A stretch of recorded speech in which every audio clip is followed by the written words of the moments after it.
Hey guys, I'm Jeremy Yoder from Mad Scientist Barbecue, and today I'm going to show you how you can make delicious homemade pizza on your Pits and Spits pellet smoker.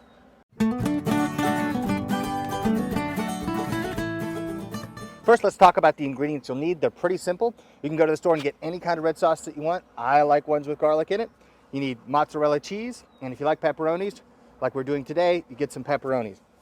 Also, you're obviously going to need pizza dough, which you can buy at a lot of places. If you want to make your own, which is what I recommend, which is delicious, but it's a little bit more work, I'll include a recipe right here.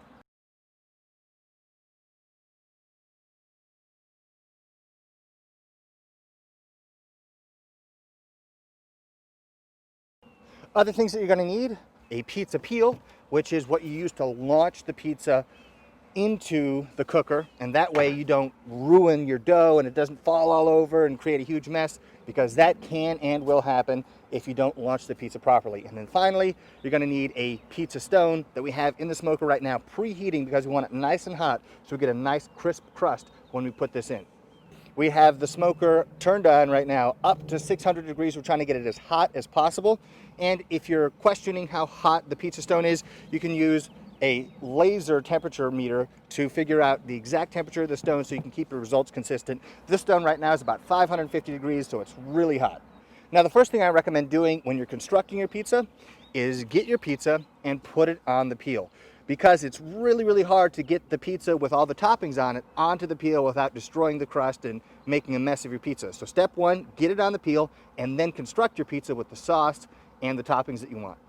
Another thing I recommend is put some flour, or if you want, you can put some cornmeal on the pizza peel itself so that the crust slides off easily, because otherwise it will stick and then you have your pizza flopping over, it doesn't want to come off, and your whole process is completely ruined by one simple step. So don't neglect to put some flour or cornmeal on top of this so it slides off easily.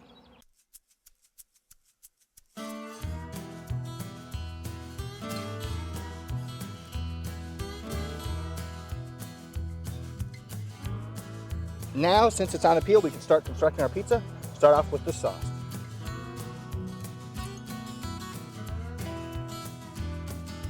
It's important not to put too much sauce, or else you can make the crust soggy and it doesn't want to crisp up, which you want to avoid. Next, mozzarella cheese.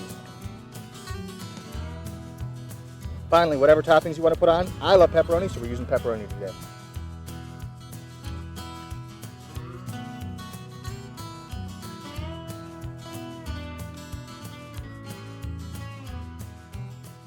With our pizza constructed, we're ready to launch it onto the stone. And so you want to angle it down and make it kind of a jerky motion so it comes off cleanly in one piece.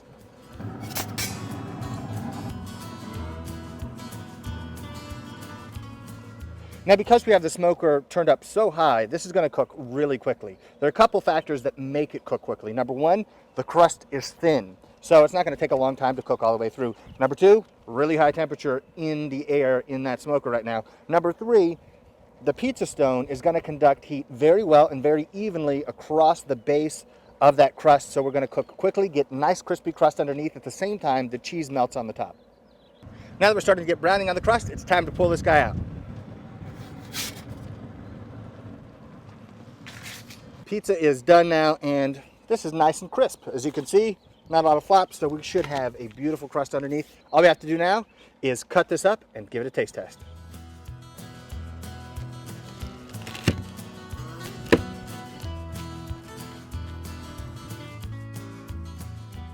Okay, so nice and crisp. There's not really a lot of flop. A lot of people like to fold it over. This one you don't need to, so let's try it out.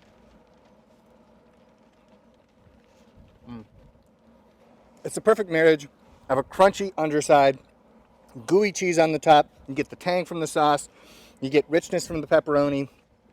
There isn't a much easier way to get joy than to make your own pizza at home. This is delicious stuff, especially if you make your own crust. The possibilities are incredible, and it couldn't be much easier than doing it on a Pits and Spits pellet smoker. If you just follow this method, you're going to have incredible pizza every time.